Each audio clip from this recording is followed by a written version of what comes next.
Rocky Hill Accountants offers a unique, low-pressure approach to professional and personal services, which is why they have an excellent client retention rate and are extremely proud of the high-quality services that their firm provides. The executive team at Rocky Hill Accountants has over 35 years of combined experience in income tax preparation, bookkeeping, accounting, and IT crypto tax. They specialize in individual income tax preparation, as well as trusts, estates, and gift tax returns. The tax deadline for individuals is May 17th. If you're one of the 50 million Americans who still hasn't filed, visit RockyHillAccountants.com.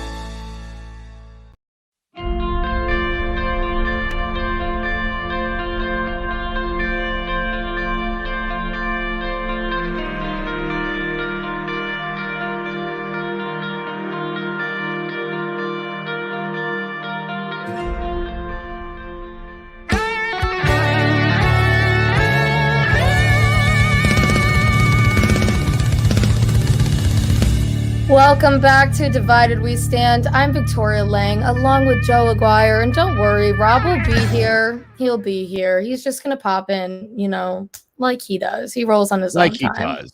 Yeah, he's just goes with the wind, where the wind takes him, So today, this episode, I kind of wanted to center it around George Floyd because, as I'm sure everybody knows, it was a year ago. But first, before we get into the good stuff, I wanted to talk about Joe Biden meeting up with Vladimir Putin on June 16th. And even though they have some history, I don't know if anybody remembers Joe Biden calling Vladimir Putin a killer. And then he got asked about it again. And he was like, yep, that's what I said. Facts. So they're meeting again. I think that they're trying to do some kind of reconciliation just because we are not on the best terms with them right now. So who knows how that is going to go over? Do you think that there is any forgiveness to be found? Or do you think that we should even be looking for that? Is this worth it? Yeah, well, I think this needs to be more of a, mind your business and stay out of our affairs kind of a thing. I mean, it's honestly the one thing Trump never did with Vladimir Putin was put him in his place and tell him to cut it out. But we all know why. So, yeah, I think, again, here's the other thing. This is so interesting is that despite all of the talk about the 2016 election, did you know that there was no new policies put into place to prevent what happened in 2016 from happening this time around? Well, yeah, and I feel like that's been shown, right? Right? They've definitely tried to do that again. And I feel like it was even worse this time around. 1,000,000% worse. So, and then it got blamed on us.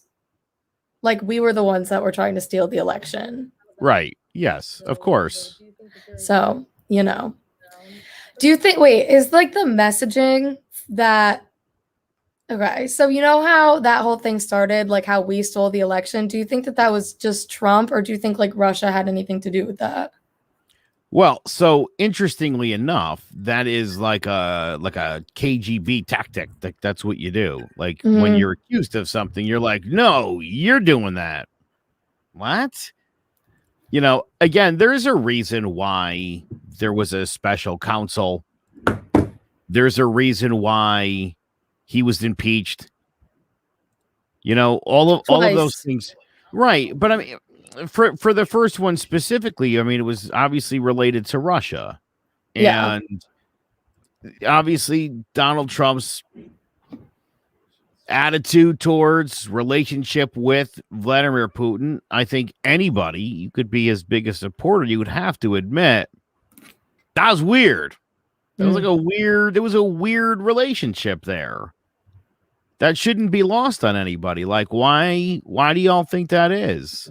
So do you think Joe Biden meeting with him after saying stuff? I feel like Vladimir Putin, if anybody, he's not really a forgiving guy. He's not really that kind of murderer, dude. like Joe Biden said. Joe Biden that wasn't Joe Biden opining about Vladimir Putin. I mean, everybody knows around the globe that he's a killer. That's what he does. He kills people.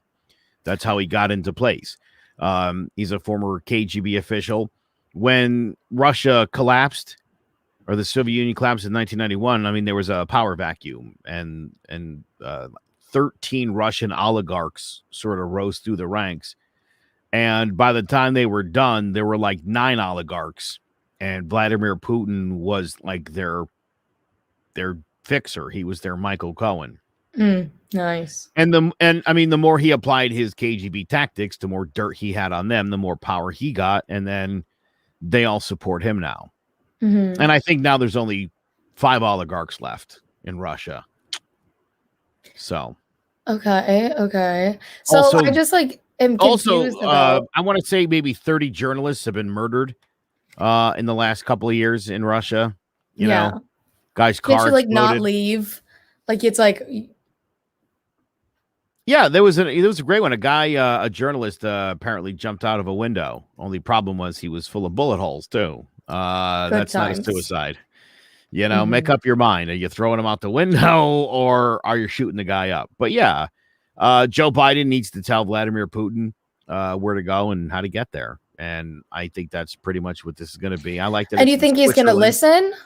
No. You think that? Yeah, right. No, like I just don't understand why this is happening. Because if the conversation is, I talked to him, he said, no, he didn't do any of those things. We're good. Then that's worse. You at least have to tell this guy, look, I mean, I'll say this about Obama. To his credit, I mean, he did go face to face with Putin, and he did tell him to knock it off. Now, it didn't work, but it certainly, you got to do it. You have to say the words, and if you don't, then, you're in trouble. The Biden administration is obviously very anti-Russia, which, I mean, I think the whole Democratic platform probably is now, obviously in spite of the fact that, Russia went pro-Russia for some weird, odd reason, only to then later defame and slander the FBI and the Justice Department as a whole. Mm-hmm. Also, I don't know if you're familiar with the situation now with William Barr. No, but please do tell. Well, he's under investigation because, and as I've said for solidly over the past year and a half, that Bob Mueller's report was very specific in saying that if the president of the United States was innocent, I would have said that, is what he said. Not to be in any way, shape, or form to be taken to mean he's exonerated as he claimed to be. Right. And Bill Barr claimed to have read this 740-page report in a day and summarized it and did such poorly a job that Bob Mueller kind of broke with protocol and testified before Congress.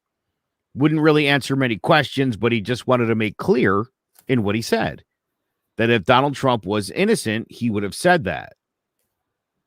And then he immediately pointed to the fact that there is a statute with the Justice Department that you cannot indict a sitting president. And that he explained very clearly in his report that this was on Congress now. This is probably something you could impeach him for. Maybe they didn't understand the words. He came back to testify. I thought he laid it out for them again quite clearly that there was an issue here with Vladimir Putin and it was pretty serious and it needed to be addressed. Did they find the smoking gun of collusion? No, they didn't. But again, if people thought there was going to be like a hand like Putin and Trump on tape, like we're colluding, that wasn't how it worked. I've talked about this before. There was 122 unreported contacts. Jared Kushner had to revise his security clearance application like a dozen times because he kept remembering other meetings that he had with Russians as the media was finding out about him. So there was a lot going on there with this Vladimir Putin thing, and I'm sure it had a lot to do with money. And again, when you've got a guy who's in office who is $500 million in debt, and there's oil in the Arctic Circle that Vladimir Putin took the Crimea Peninsula in order to get to, and basically just needed someone to be like, do it. It's good.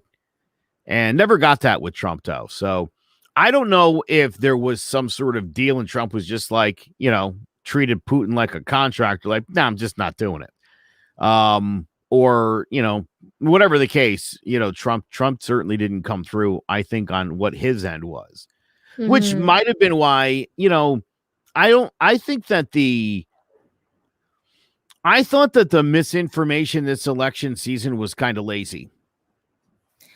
I mean, Once the yeah. Biden thing got knocked down in like a day, and it was like, now what? Well, it was also like, that is so stupid, and like it just didn't even really wasn't even like a selling point. Like, even if it were like, you have to be one of the really biggest dumbasses on the planet right now if you still think that there's something with the Hunter Biden Burisma. Like, it's so debunked, it's not even funny. They did investigate, and there was nothing to find. Right. It was an FBI investigation into that, and they didn't say Hunter Biden. We would say if he definitely was innocent. So they didn't say that about him. He's not guilty. Like, okay.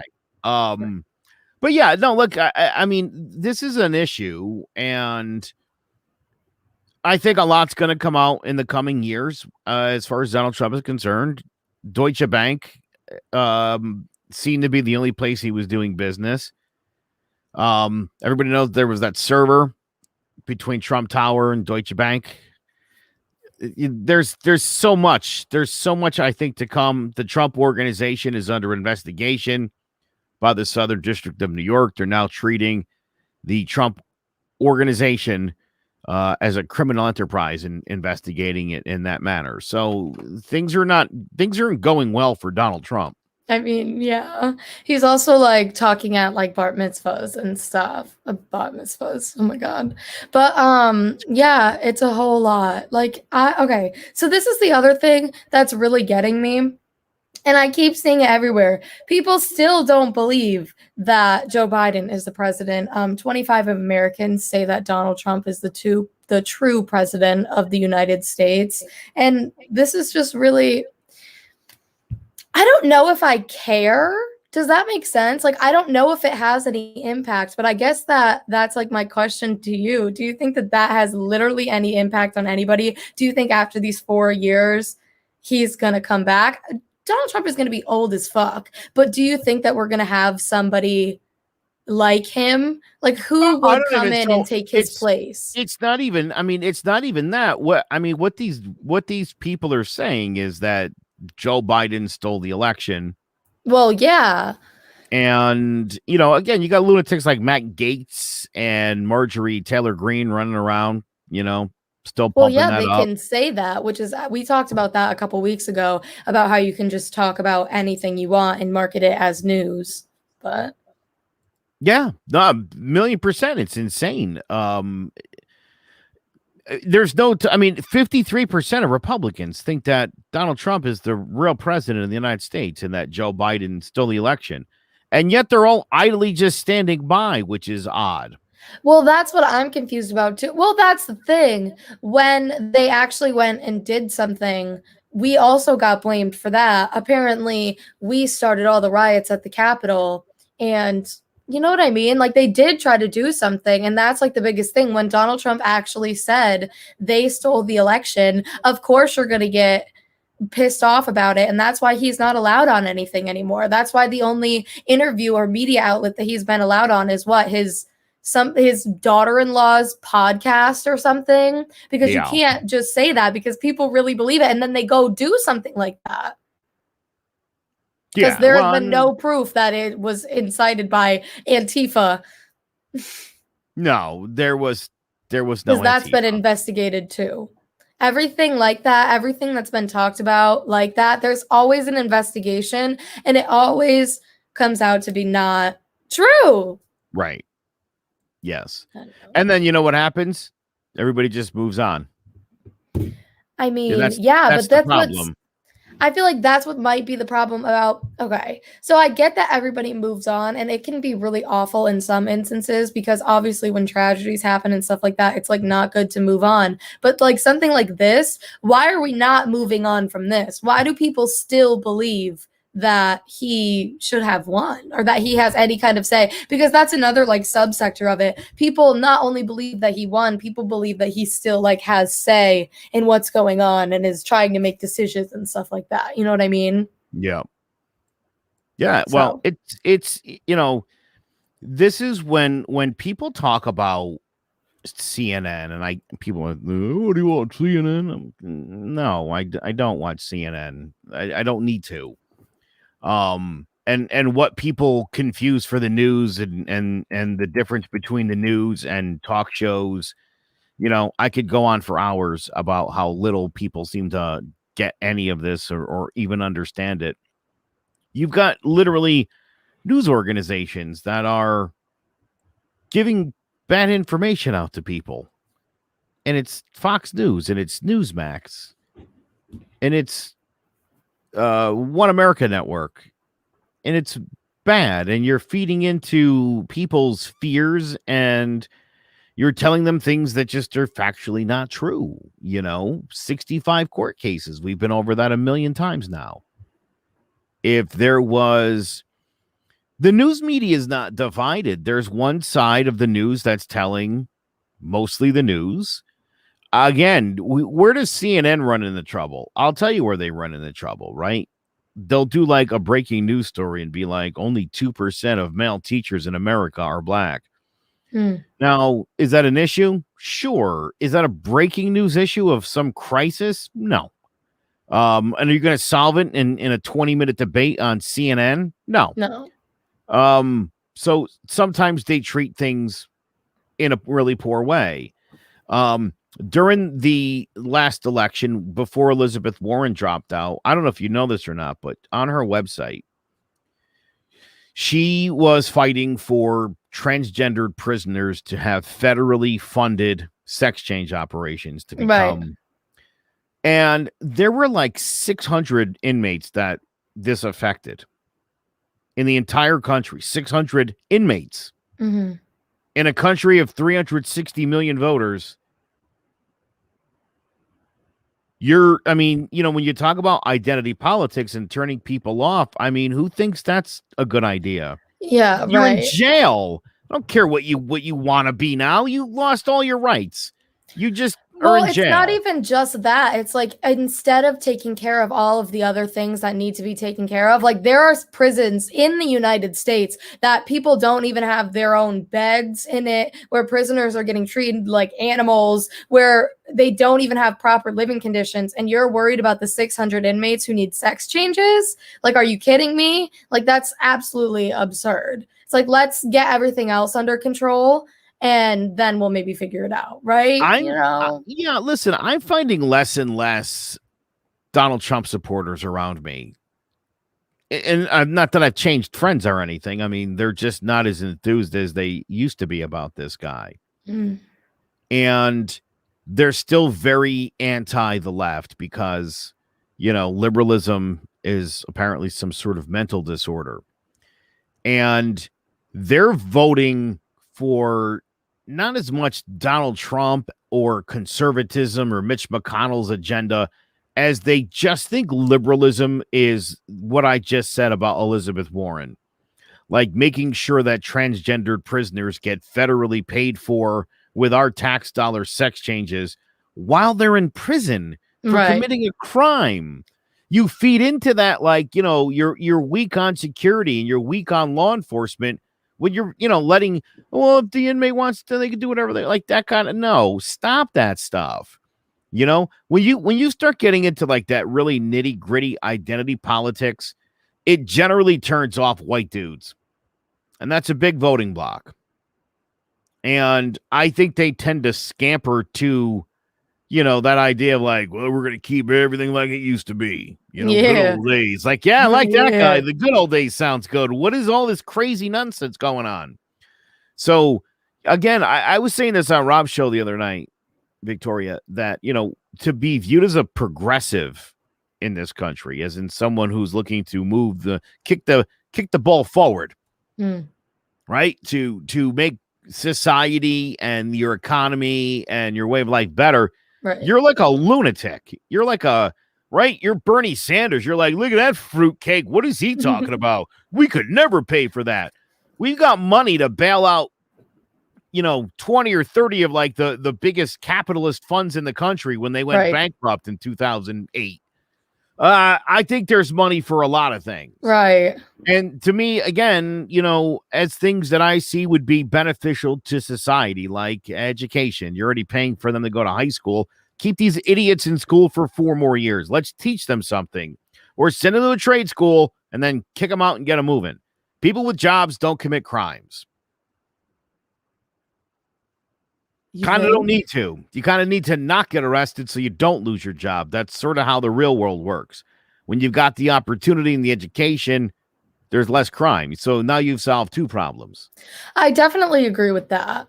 I definitely agree that if there is more education, there is less crime, because that is like pretty much the root of all of it. And then there's like absolutely no resources. And then you wonder why these people are selling drugs or doing stuff like that. You know what I mean? It's absurd, but I guess that's another topic. What do you think the percentage of high school dropouts is to gang membership?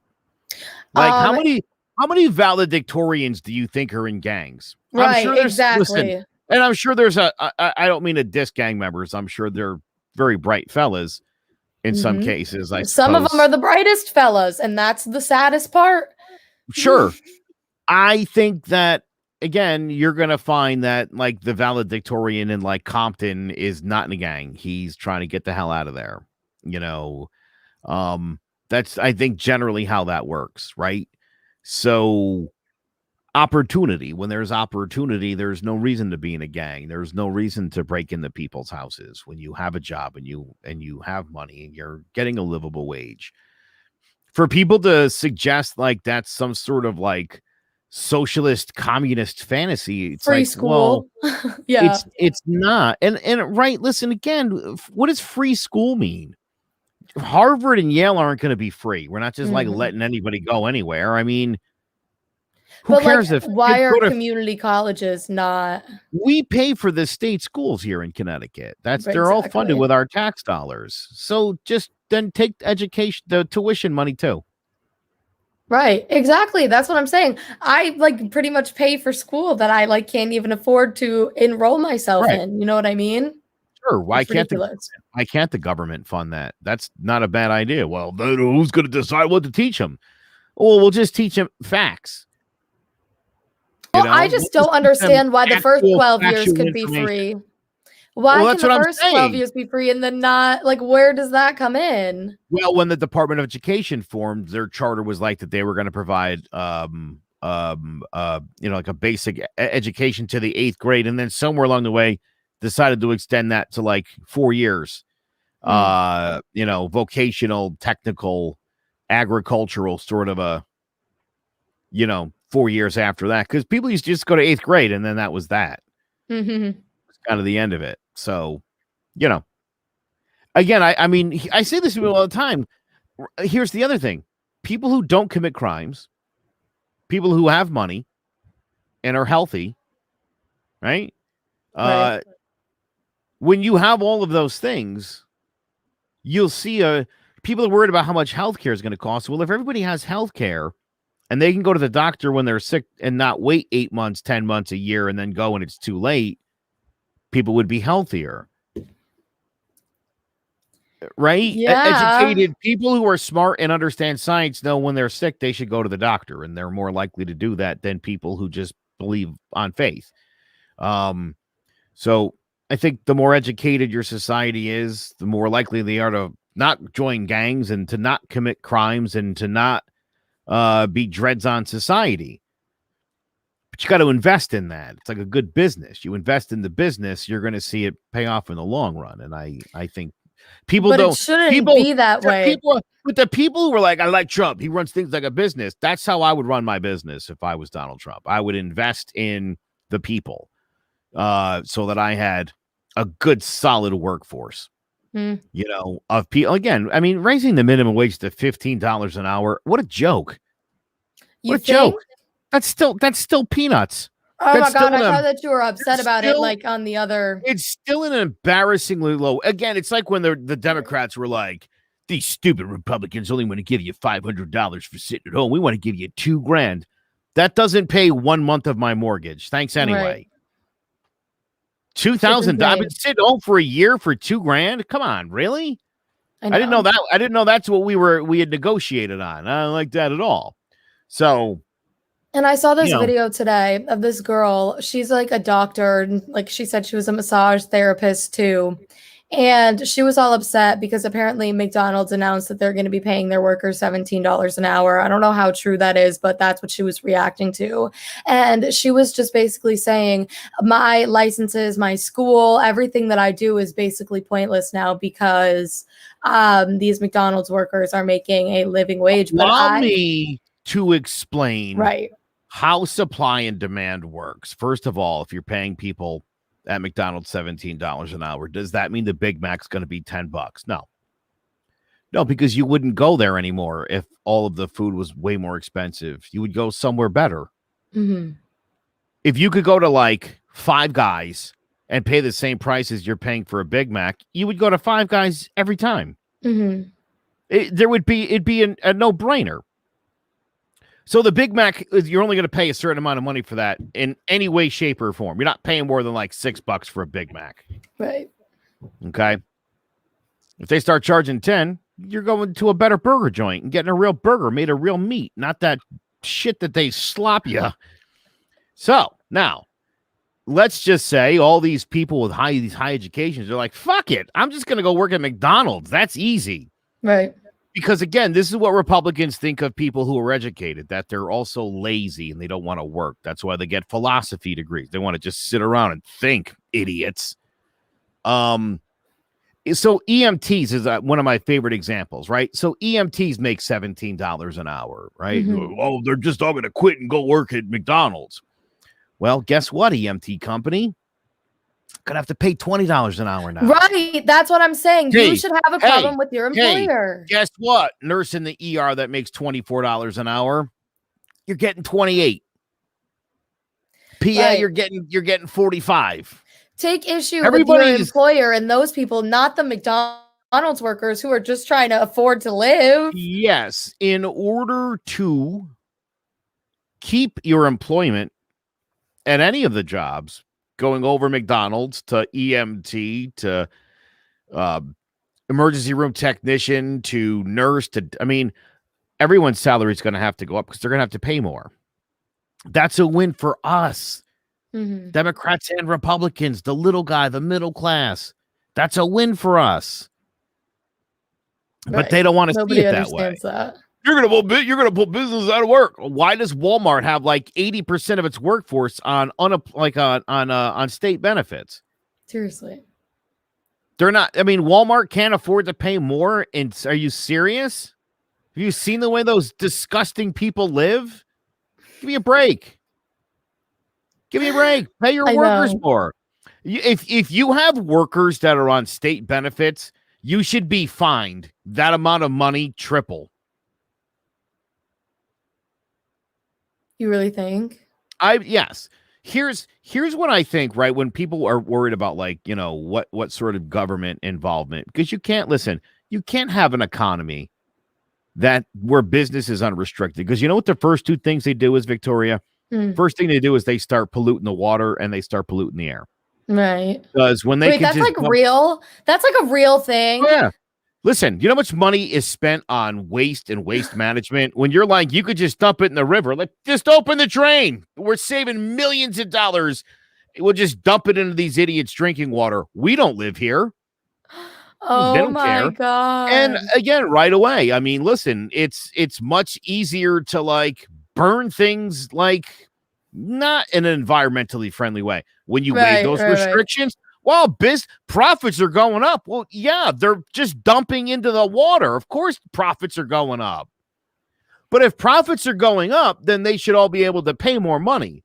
Yeah. Oh, my God. That's crazy. The economy's at a record high. We're pulling in all this money. Well, then pay your workers more.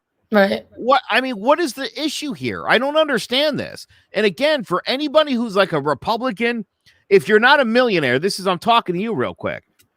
All of these Democratic policies are to your benefit. Absolutely. Unless you're literally Now, in the top this is percent. important. There's a caveat here.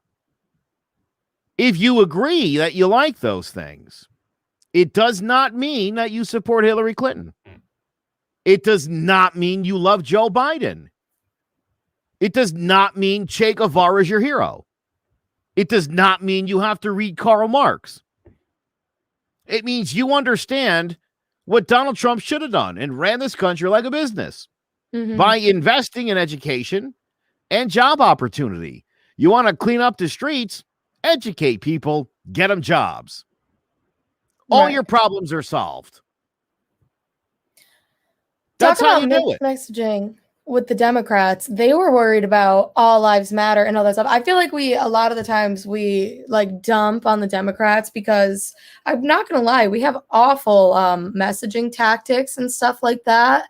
But like, I just feel like they would have gotten so much further and everything that they bitch and moan about now when it comes to Joe Biden. If Donald Trump would have handled it, none of this would have been Joe Biden's problem, because it was supposed to have been handled in the 4 years that he was in office. That's why everything's so whatever now. But everybody fails to acknowledge that. We talked about it so much before he even got into office that we knew that this was going to happen. All the blame was going to be on Joe Biden for everything. Now the gas price is almost $4 and it's Joe Biden's fault, of course. There's no winning. Yeah, again, I've had so many of those people say, hey, are you like paying $4.50? First of all, I mean, I'm not paying anywhere near that. Where are you getting gas from? Yeah, mine is like at most $3.09 right now. Yeah, I think that's what I paid yesterday, $3.09. So no one's paying $4.50 a gallon. Now, was there a hacking that affected the price of gas down south? That is a fact. What is that? Like, what happened? It just somehow the oil getting out got delayed. Oh, okay. Massive shortages, and what happens when people hear a shortage? Everybody goes out and starts filling up their gas tank, and you run out of gas, and then they start charging $5 a gallon for gas because people, these small business owners, the backbone of America. You ever notice as soon as there's a crisis, they immediately price gouge? Right, exactly. Small Business Saturday. Backbone of as long America. as it's not during a crisis where you'll be paying double. Again, you can't rely on Victoria businesses doing the right things. You can't rely on businesses giving people benefits and health care and days off and any chance of advancement or a livable wage. To not expect businesses to do that is that's insane. Isn't that insane? Why are we working for these people? Why can't we all just start growing stuff? Let's grow our own food. I'll just walk everywhere. I'll ride my bike. Fuck it. Yeah, Coastal Pipeline got cyber hacked with their computers to maintain the gas. And so, again, the gas was inaccessible and people lost their minds. Nothing to do with Joe Biden. And again, the president, Donald Trump, the prices didn't go up or down because of Donald Trump. That's and not even Donald Trump's tweets affected gas prices. I explained this a few weeks back. It's Iran and Saudi Arabia going tit for tat, raising and lowering the price of oil. And they're like they're bitter enemies, and that's why the price goes up and down. So people don't need to worry about that. Now, Joe Biden, though, still refuses to talk about the crisis at the border, although he did slip up and say there was a crisis. But so can you briefly just like give a rundown of like what is going on there? Well, yeah, there's a lot of action at the border, and there's like a serious overflow issue. And, I mean, I haven't really heard too much about it lately, but they were just pressed the other day again on whether or not they would call it a crisis. This is what it's come down to in this country, right? It's a crisis. And I read the definition of a crisis a couple weeks ago. What is a crisis? It's a situation that requires a solution. Right. It's all a crisis is. There's a situation at the border, and it needs a resolution. Is that a crisis? Absolutely. By definition, yes, it is. And do we have one? We sure do. Is it a bad problem? No, I mean, it's No, but it is for the people who are there, though. Like, let's talk barely about making that. the news at this point. So again, I would say to anybody, how is that crisis at the border affecting your life at I mean, all? it's not affecting my life. Anybody, I don't think it's affecting necessarily anybody's life, but it's also like when you see like a homeless person with a dog, it's like, yeah, that's not me, but it's really sad. And maybe we should help them out. You know what I mean? I do. So it's like, that's why I feel like it needs more news coverage and all that kind of stuff. Anyways, I do think that it's a crisis for shiz. I see that there's a lot of talk in the chat here about UFOs. Oh, yeah. We can touch on that. So I'm honestly unfamiliar about it, but I've been hearing about it all weekend, the UFOs. So, and to look at some kind of constellation, but I have no idea what is going on. So look, here's the thing. We don't know. I mean, they're unidentified flying objects, and they're probably man-made by a human. Yeah. Whether it's some sort of stealth, whether it's some sort of stealth fighter or whatever have you, whether it's Russia or China or I don't know, North Korea, somebody doing it. I don't think it's aliens from another planet You because don't of think?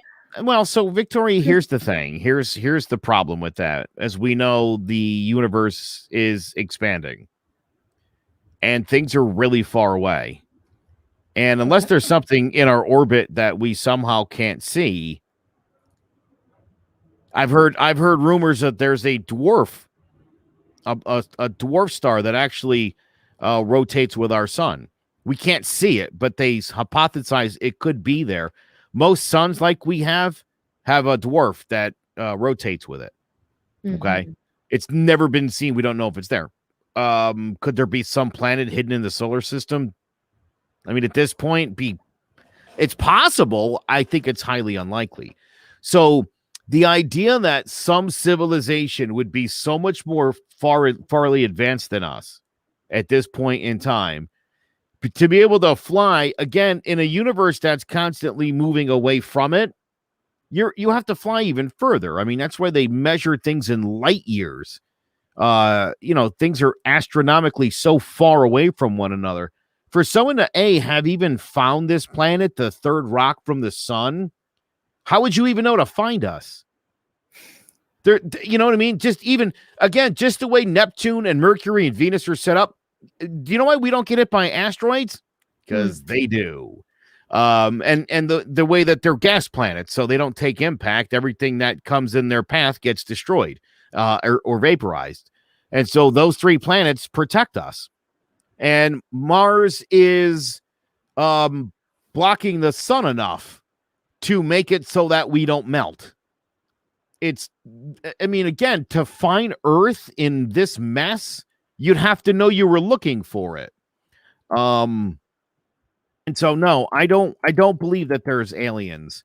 I do believe that there are countries that are running secret experiments and they're testing all sorts of new stealthy vehicles. So there hasn't been any. I keep hearing that they like basically said on the news that there was aliens. Is that like a thing? Is that like what they said? So I can tell you right now, Kimberly is about to join us. She is very, she comes. She seems like she's very well versed. Kimberly. Howdy, Kimberly. Kimberly, what is the latest on? Did they actually find an alien of some sort? Okay, so this is what from my research, because I'm all into this stuff, and I'm like waiting for you guys to talk about it. Back in December in 2020, when they put out the bill for that stimulus package, it's over 500 and something pages. And towards the end of it, they mentioned that they needed a certain amount of trillions of dollars for an advanced aerial threat from foreign ambassadors. What? Wait, so yes, I got this from I was on a Clubhouse event with some panelists. And there are UFO investigators. There are some that are very well known that were on this Clubhouse event. And one of them mentioned that there has been documents from way back decades. You could maybe 40, 50, maybe even 70 years of classified from the Secretary of Defense, CIA's, all of them up there in the government. Now there's this disclosure that's going to be coming out next month to finally say, hey, yes, unidentified flying objects, because they have it recorded. Video. They have unexplained things. So now it's being revealed, and there is something that happened recently in Brazil. I'm doing more research on it, but it was mentioned that how the government came in and was able to fire back and caused this thing to crash and took some beings. So I was just reading that there's been 3 instances that the U.S. Navy has reported on. So again, here's my problem. I think these are definitely, well, so let me tell you about the Navy things. These 3 Navy sightings, and these are released videos. But for some reason, these aliens can only be seen by infrared cameras, which is bizarre. Well, there's some that can be, and there's some that have been in plain sight.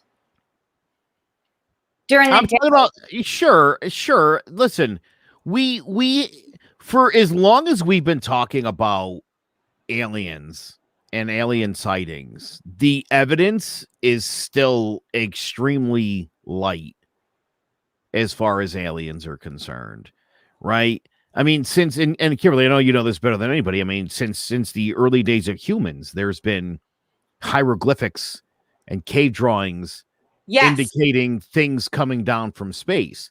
Yes. Mm-hmm. But that was also in an era where comets were still hitting the Earth with regularity, which is no longer the case that we're dealing with.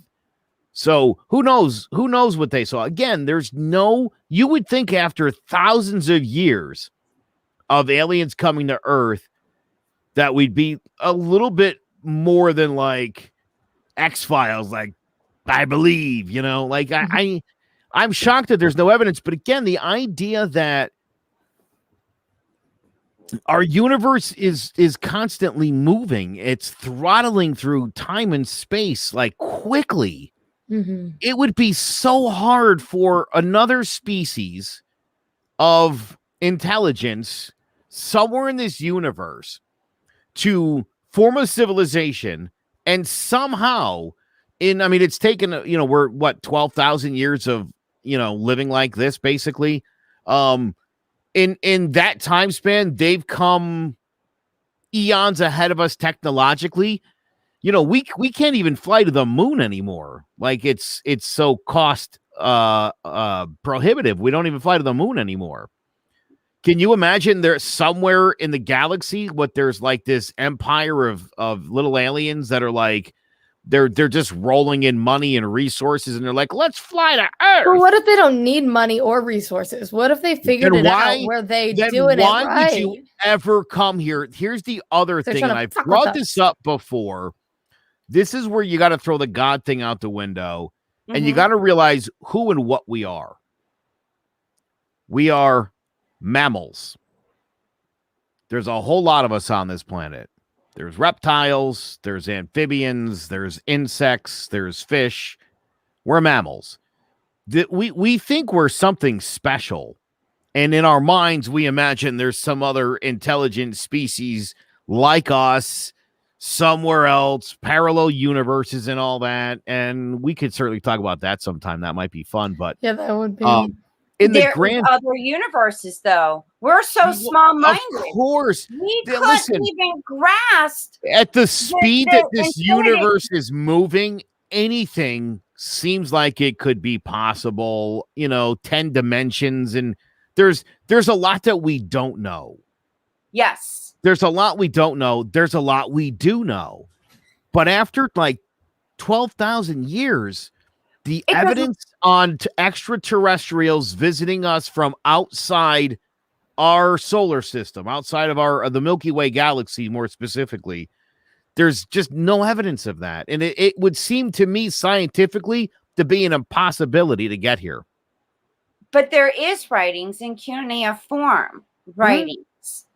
Absolutely. That are on tablets. And that goes it goes beyond 12,000. It goes 45, 95,000 years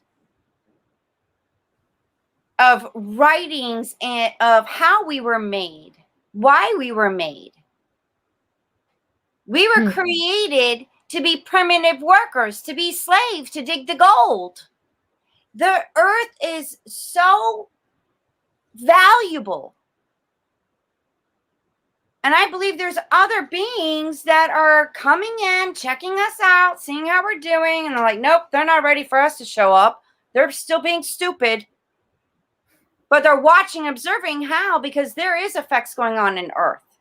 Kimberly, do me a favor. I know what you're talking about, and I could tell from her face Victoria doesn't. Do you want to explain the Anunnaki while you're... I mean, you might as well. We've got some time before the show ends. Why don't you start there and explain? Because again, Victoria, there are many references to aliens in the ancient Sumerian writings. Yes. And the first to create writings, drawings. They did inventory records. There was mathematics, astrology. There were so many things that they started and created in their recordings. Mm-hmm. So, and what they wrote was these Anunnaki, and an Anunnaki means beings from the sky that fell from the sky. So if you could picture yourself way back then, and you see something coming from the sky, you would think it was probably a god. Mm-hmm. So that's what they portrayed them to be. But they were creating them, our ancestors, to be primitive workers, to dig gold, because that's what they needed for their planet called Nibiru. And where is Nibiru? Excuse me? Where is Nibiru? Oh my God, you're going to ask me where Nibiru? It's way out there somewhere. Yeah. I can't, she knows how many light years. This is my only problem with this story, is my question would be, and the one that because I love the story and I love this information, where is Nibiru? And why suddenly are they all set on the resources? They were apparently in dire straits. Now they're fine. Everything worked out. Or did they die out? It could be even bigger that's problem. The question I asked. What happened to their planet? Because here's the thing. From my understanding, in the Sumerian writing, what's 1 year to them is 3,600 years to us, based on their, in time and travel and whatnot, light years and whatnot. So, and that 3,600 years, I think it's going to be another 1,500 before to come back, based on the last time they were here on Earth. From the calculations from so far what I've been researching and studying and reading on. And it's very fascinating, and it just made me question even more things. Because some of them are even mentioned in the Bible. And I'm like, oh, wait, hold up a second. This all makes more sense now. So it's fascinating, but you have to have an open mind. And it just started with me with asking an honest question. And then it just led to this rabbit hole. Mm-hmm. But I believe UFOs was here first. And there was many different beings here. And Victoria, the look on your face right now No, I look is good. one of bewilderment. Do you know any of this, by the way? No. But Yeah. I do now. I'm learning. I'm No, so listen. I think here's the problem, right? If you were to have shown up, right, everybody know the story of Cortez when he came and met the Aztecs, right? They were they saw this guy and they were like, "Oh my goodness, this is a god." He was from Europe. Calm down. You know what I mean? So I think a lot of the times it's we talked about the story of the Great Flood. There was a flood literally in Samaria. Mm-hmm. Because the ice age had just ended. There was a giant glacier that was melting and the water was rising, and it eventually caused those people to have to flee. And it is what it is. Where Noah's story gets a little. That's the Noah Great Flood story. It kind of adds up there. But again, the details on aliens is not strong. Because we don't know what they saw. We don't understand what they were thinking it was and what was, you know what I mean? So no, that's fine. But wait, hold on. It explains a lot of things about the crop circles and the pyramids that man could not make. I'm sorry. There had to been somebody else to help with that. And the pyramids are distinctively designed and in positions that align with the stars. And they're in different continents. Like, I only knew about Giza, Pyramid of Giza. Then I come to find out there's other pyramids in Peru and Mexico, and then like so many others. I'm like, well, that's fascinating. Why are these pyramids, and there's 3 of them in different places? And then you got the crop circles, and then there's other designs that you can't see unless you're in the air. And it looks like, I kid you not, air flight strip. Like you're coming in or you're going to take off in the other parts of the country. Mm-hmm. And it's fascinating. And there's like, you can't see them unless you're in the air of these drawings. I'm like, who in the hell drew them? They've been here for thousands of years. So it leads me to question, is there other beings out there? I'm seeing enough evidence to say there's something else going on here. Maybe there's more than we realize, and we're just thinking so small-minded. And what if they've been trying to help us all this time? Can you imagine? So here's the other thing, Victoria, and I find this super interesting. And again, this sort of feeds into the story was, we were, as I said, we were just mammals, just one of the great apes, an offspring of the great apes. And then all of a sudden, and we really don't know why. And I think science more or less has come to the conclusion that when humans started cooking food, stomach shrank, brain grew. And I think just the camaraderie of sitting around waiting for food to cook, you just start getting social that way. Mm-hmm. And that's sort of what spawned us to live like socially and to sort of enjoy each other's company. Our appreciation for arts and math and music and that sort of stuff. That's an interesting, that bit of culture. Like, and again, in the Sumerian writings, they suggest that the Anunnaki actually introduced us to that stuff. So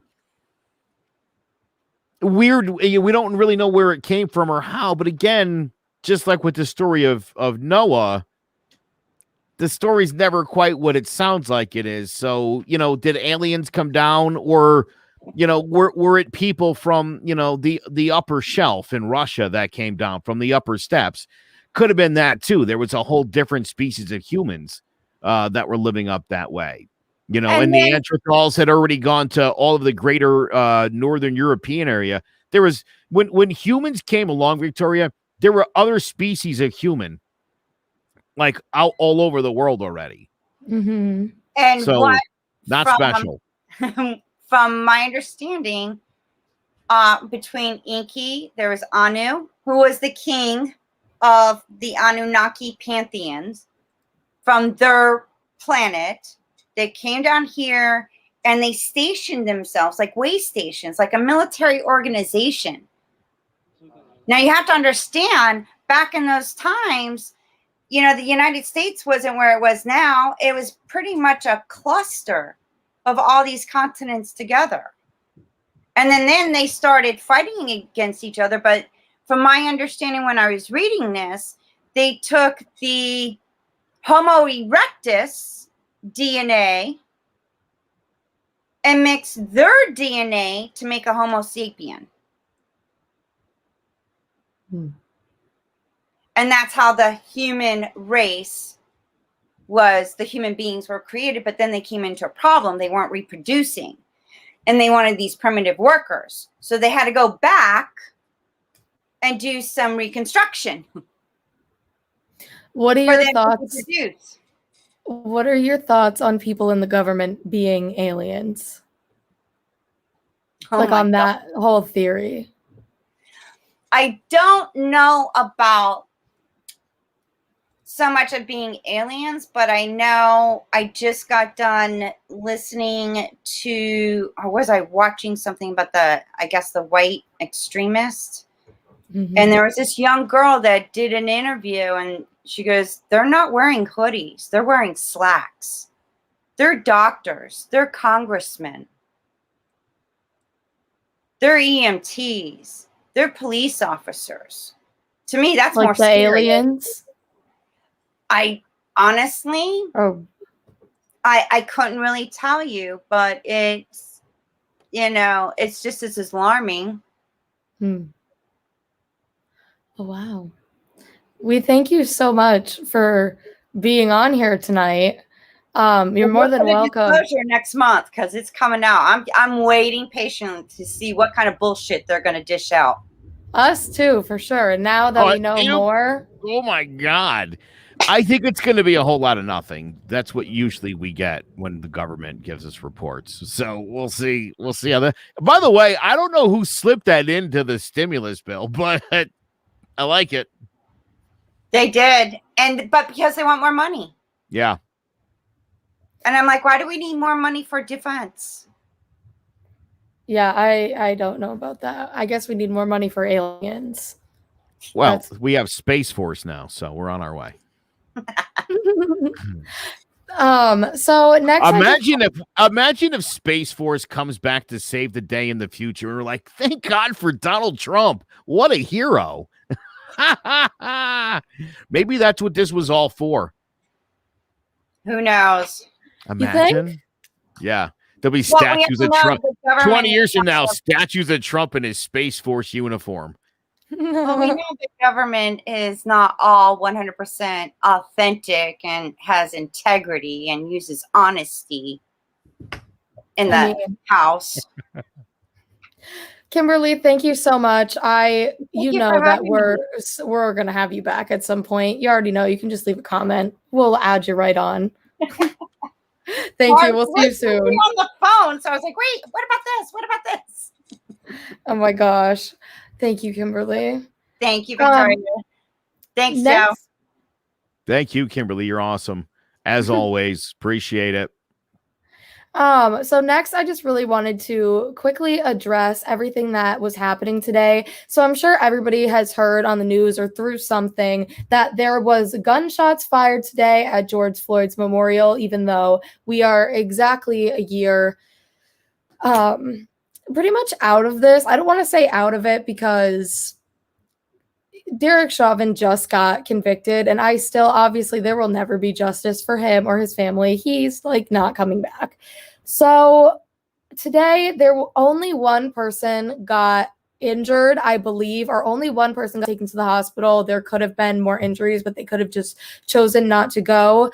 But it seems like the person's going to survive it, but they caught it on the news and it was like really scary. There was reporters and stuff like that saying there's gunshots. Everybody was told to shelter in place and to be protected and stuff. There was huge threats going on, but it seemed like within the next couple hours, everything was back to normal, like nothing happened. This is becoming such a normal thing. And I also want to address that in this past year, since George Floyd has passed, there have been so many more accounts of police brutality. That was not the last. We're not even nearing an ending when I think it comes to the fight on that. I think that everybody needs to keep talking about that. And just because it's been a year, it doesn't mean that. Well, we're still debating. There's still a whole side of this argument that thinks that, if you just listen to the cop, they won't kill you. Oh, I know. So, I mean, I think, I don't know, maybe I again, how do you get 53% of Republicans to believe that Joe Biden won the election? How do you convince 58% of Republicans that the police shouldn't kill people? That's not how this works. And it's like that stuff goes so hand in hand. And it's so unfortunate that police brutality is politicized. You know what I mean? Sure. Because you won't find a Trump supporter that's like, yeah, Black Lives Matter. You will not. It shouldn't. It shouldn't. Again, I say to the people that are like, more white people are killed by the police than blacks. Well, that we should be pissed about that too. Right. Why are the cops killing all these people? Nobody should be killing anybody. Right. Exactly. Listen, I don't want to pick on law enforcement because I do that a little bit sometimes. It's a tough job. If somebody pulls a gun on you and you fear for your life, officer, blow them away. But also, you should have that training. You shouldn't just be fearing for your life from just some guy. Like there needs to be there. That's where the confusion lies. Yeah, but Victoria, how about that Dallas cop who feared for her life shooting a bullet into the wrong apartment? She thought she was in her apartment. I mean, she feared for her life. And it's like, but that guy feared for his. Some lady was in his house shooting him. What are you talking about? So, yeah, look, instead of defunding the police, I think we should retrain and refund the police. Well, it's like, why? And make sure we have good people who are not racially biased, who are not hot-tempered, and who can do the job right. I feel like there needs to be some kind of test, ethics test before you are certified to be a police officer. And I feel like you should need to go to some kind of school other than a 12-week program, if that. Yes. You should. I mean, that's important. I think we need to get back to community policing too, though. I think we need more police, not less. I just think we need police that are more active, who are more involved and invested in the community, because when that happens, typically speaking, you find that people feel comfortable talking to the police. There's less instances because everybody knows everybody. Well, I think that goes hand in hand with there needs to be more education all around. There needs to be, you know what I mean? There are certain things, and I feel like we've been seeing this a lot recently, and it's really unfortunate, but especially in my town, there have been a lot of overdoses and stuff like that, and ones that could have been prevented if they would have just gone to the police. But that kind of, I guess, information isn't readily available, that it's if you go get your friend help, that you won't get arrested, or if you situations like that. I feel like there's not enough education surrounding the police, and it's a lot of the times because of instances like this, you never know what's going to happen. The police themselves aren't even educated on it. When murder got to be a partisan issue, I think that's where things kind of went off the rails a little bit too much. So, we need to get that back, I think. 100% agreed. Thank you so much, everybody, for watching. You already know next month's going to be June, right? Yeah. Wow. Geez. Yeah. It's going to be Pride Month, baby. So you already know we'll probably do something special, super fun, gay, and amazing for that. So thank you so much for watching. Sorry, Rob never joined. I kind of lied on that one. What are you going to do? But no, I think that was a Rob. That's a Rob thing right there. Shady. Big Rob. Shady. Yeah. You can catch us on www.clovercrestmedia.com, Facebook, we on there, SoundCloud, Spotify. We on a whole 9 yards. iTunes, listen to me while you in the gym, while you doing whatever. Put me on your radio, speaker in your house, while you're taking a shower. I could be there with you. You already know. Just gave you it. Thank you so much. We'll see you next week. Bye.